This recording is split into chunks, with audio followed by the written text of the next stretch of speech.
Desak polisi tangkap tersangka kasus pencabulan anak. Sejumlah elemen masyarakat datangi kantor Polres Singkawang.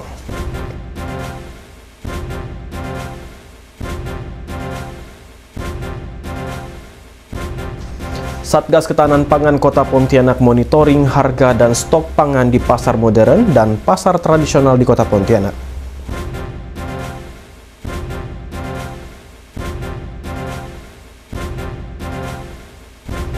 Kontingen PON 21 Kalbar berhasil menambah pundi medalinya dari cabang olahraga catur.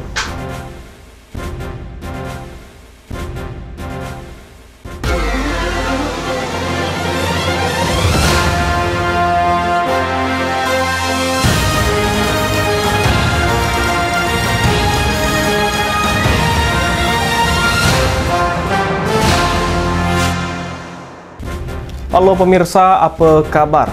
Penyakit jantung di Kabupaten Kuburaya terus meningkat dari tahun ke tahun 20 hingga 30%. Petani tomat di Desa Punggur Kecil beralih menanam tanpa bakar. Bersama saya Ardi Sugianto, Nilas Putra News Kalimantan Barat.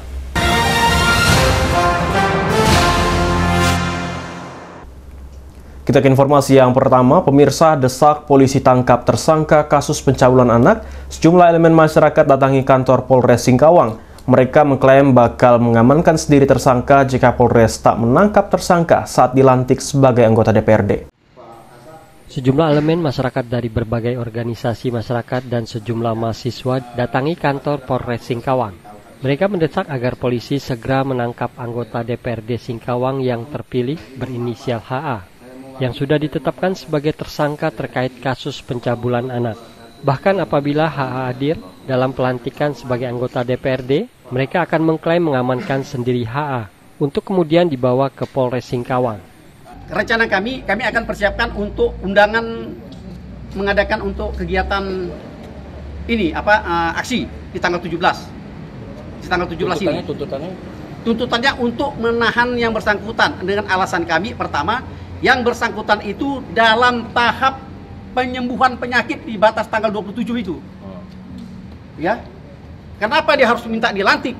Sedangkan dokter menyarankan supaya yang bersangkutan itu istirahat batas tanggal 27 September. Jadi itu alasan kami untuk membantu pihak kepolisian. Kalau tidak kami mau menangkapnya, kami suruh polisi tolong diamankan. Kalau polisi tidak mau mengamankannya, kami yang gerakan di tanggal 17 itu yang akan mengamankannya.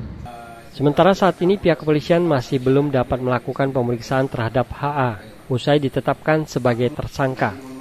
HA dikabarkan sedang menjalani perawatan akibat sakitnya dan diperkuat dengan surat keterangan dokter yang diterima pihak kepolisian. Kasat Reskrim Polres Singkawang, Ibtu Dedi Sitepum menegaskan, pihaknya tidak main-main dengan perkara pencabulan anak ini. Kami sampaikan, ya, Polres Singkawang selama ini tidak ada melakukan main-main terkait dengan perkara anak. Semua perkara di bawah kepemimpinan saya sebagai Kasat Reskrim, silakan dicek ke pengadilan ataupun ke kejaksaan. Tidak ada satupun yang lolos dari kami, semuanya kita proses. Nah, terkait dengan yang sekarang, tolong ikuti mekanisme aturan. Kami juga tidak bisa semena-mena, karena ada aturan-aturan dari undang-undang yang mengatur terkait dengan masalah anak ini. Yang jelas, perkara ini memang sudah masuk dalam tahap proses penyidikan. Nah, kami silakan kalau memang meragukan kami silakan cek ke kejaksaan, SPDP dan penetapan tersangkanya sudah kita kirim per tanggal 16 Agustus. HA yang merupakan anggota DPRD terpilih Singkawang direncanakan bakal dilantik pada 17 September mendatang. Dari Singkawang, Kalimantan Barat, Rizky Kurnia, iNews melaporkan. Pasca pemilu legislatif pada Februari kemarin, 45 anggota DPRD Kabupaten Kuburaya terpilih telah siap dilantik pada 17 September 2024. Saat ini persiapan sudah 99%, tinggal menunggu hari H pelantikan. Menyusul kabupaten lain di Kalimantan Barat yang telah melangsungkan pelantikan sejumlah anggota DPRD terpilih, Kabupaten Kuburaya juga akan segera melantik 45 anggota terpilih, sama seperti Kota Pontianak. Rencananya anggota DPRD Kabupaten Kuburaya akan dilantik pada 17 September mendatang pada pukul 14.30 di salah satu hotel di Kabupaten Kuburaya. Ketua DPRD Kuburaya Agus Sudarmansah mengatakan saat ini persiapan pelantikan telah mencapai 99% dan tinggal menunggu hari pelantikan. Sampai saat ini sudah siap 99%, tinggal pelaksanaannya tanggal 17 September nanti, jam 2.30, jam 14.30. 99% sudah siap, tinggal pelaksanaan. Anggota DPRD nanti setelah dilantik bisa terus langsung tancap gas berkarya untuk melanjutkan apa yang telah dilakukan oleh rekan-rekan DPRD saat ini, melanjutkan bersinergi dengan pemerintah daerah. Agus berpesan kepada anggota DPRD terpilih agar menyelesaikan segala persoalan serta bersinergi dengan segala pihak untuk menciptakan daerah yang kondusif. Dari Kuburaya, Faisal Abu Bakar, iNews melaporkan. Pemirsa, penyakit jantung dapat menyerang siapa saja, khususnya masyarakat yang tidak menerapkan pola hidup sehat. Dari data Dinas Kesehatan Kuburaya, penyakit jantung terus meningkat dari tahun ke tahun, sekitar 20-30%. Tak hanya orang dengan usia lanjut, penyakit jantung juga bisa dialami oleh anak-anak muda. Baik itu penyakit jantung koroner maupun serangan jantung dan henti jantung. Salah satu faktor penyebab menderita penyakit jantung di usia muda adalah faktor keturunan. Namun keturunan bukan menjadi satu-satunya faktor penyebab penyakit jantung di usia muda. Faktor lain adalah gaya hidup yang tidak sehat. PLT Kadinkes Kabupaten Kuburaya, Wan Iwansa mengatakan dari tahun ke tahun angka penyakit jantung yang menyerang masyarakat terus meningkat. Berdasarkan data, peningkatan berkisar 20-30%. Kalau kita melihat data yang ada di RSUD TBSI ya, bahwa untuk tahun 2021 itu ada 23 kasus, 2022 itu ada 58 kasus, dan 2023 kemarin terakhir ada 78 kasus baru ya, kasus baru penyakit jantung. Wan Iwansa menjelaskan adanya fenomena ini membuat pihaknya meningkatkan edukasi terhadap masyarakat untuk rutin mengecek kesehatan, serta selalu menerapkan gaya hidup sehat. Dari Kuburaya, Faisal Abu Bakar, iNews melaporkan. Pemirsa, Satgas Ketahanan Pangan Kota Pontianak melaksanakan monitoring harga dan stok pangan di pasar modern dan pasar tradisional di Kota Pontianak. Dari hasil pantauan untuk ketersediaan stok pangan masih mencukupi, begitu juga harga kebutuhan pokok masih stabil. Satuan Tugas Ketahanan Pangan Kota Pontianak secara rutin memantau harga dan ketersediaan pangan di lapangan. Hal ini merupakan upaya menekan angka inflasi di Kota Pontianak. Satgas sendiri meninjau swalayan Citra Jeruju dan Pasar Teratai di Kecamatan Pontianak Barat. Secara umum harga komoditas bahan pokok relatif stabil, tidak terjadi gejolak harga. Selain itu ketersediaan bahan pokok diperkirakan aman dalam 3 bulan ke depan. Sedangkan untuk stok ketersediaan beras diperkirakan masih mampu bertahan hingga akhir tahun 2024. Karena pengiriman beras ke Kalimantan Barat selalu terjadi setiap pekan. Tadi kita bersama dengan Pak PJ Wali Kota mengecek pasar, lantai, kemudian minimarket, sebagainya untuk memastikan bahwa produk-produk pangan yang ada di Kota Pontianak tersedia.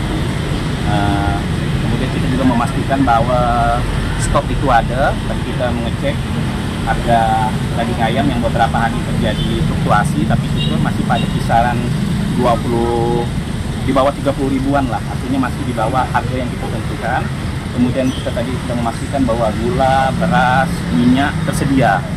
Nah ini kita patut kita pastikan karena ini berkaitan dengan konsumsi masyarakat Kota Pontianak pengendalian inflasi. Tadi Pak Wali sudah meninjau di pasar maupun di swalayan, alhamdulillah semua harga normal.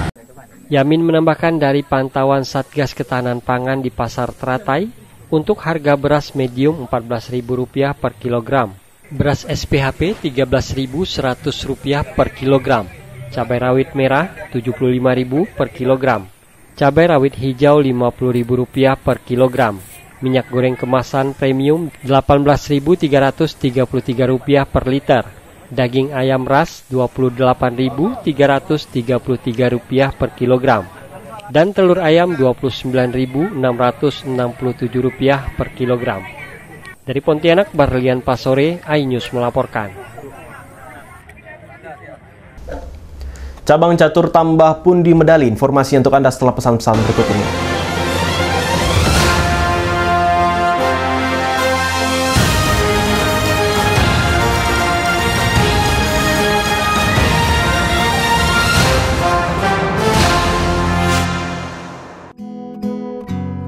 Terkadang hidup terasa berat,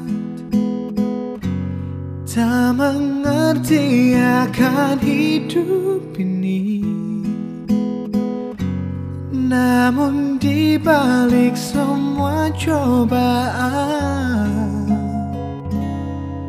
Tuhan masih pedulikanmu. Kuatlah hatimu, hadapi masalah. Tegarkan langkahmu, hadapi semua. Terkadang hidup terasa berat, tak mengerti akan hidup ini. Namun di balik semua cobaan, Tuhan masih pedulikanmu. Kuatlah hatimu, hadapi masalah. Tegarkan langkahmu, hadapi semua. Terkadang hidup terasa berat, tak mengerti akan hidup ini. Namun di balik semua cobaan, Tuhan masih pedulikanmu. Kuatlah hatimu, hadapi masalah. Tegarkan langkahmu, hadapi semua. Terkadang hidup terasa berat, tak mengerti akan hidup ini. Namun di balik semua cobaan, Tuhan masih pedulikanmu. Kuatlah hatimu, hadapi masalah. Tegarkan langkahmu, hadapi semua. Terkadang hidup terasa berat, tak mengerti akan hidup ini. Namun di balik semua cobaan, Tuhan masih pedulikanmu. Kuatlah hatimu, hadapi masalah. Tegarkan langkahmu, hadapi semua. Terkadang hidup terasa berat, tak mengerti akan hidup ini. Namun di balik semua cobaan, Tuhan masih pedulikanmu. Kuatlah hatimu, hadapi masalah. Tegarkan langkahmu, hadapi semua. Terkadang hidup terasa berat, tak mengerti akan hidup ini. Namun di balik semua cobaan, Tuhan masih pedulikanmu.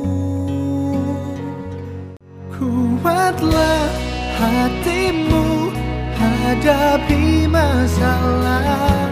Tegarkan langkahmu, hadapi semua.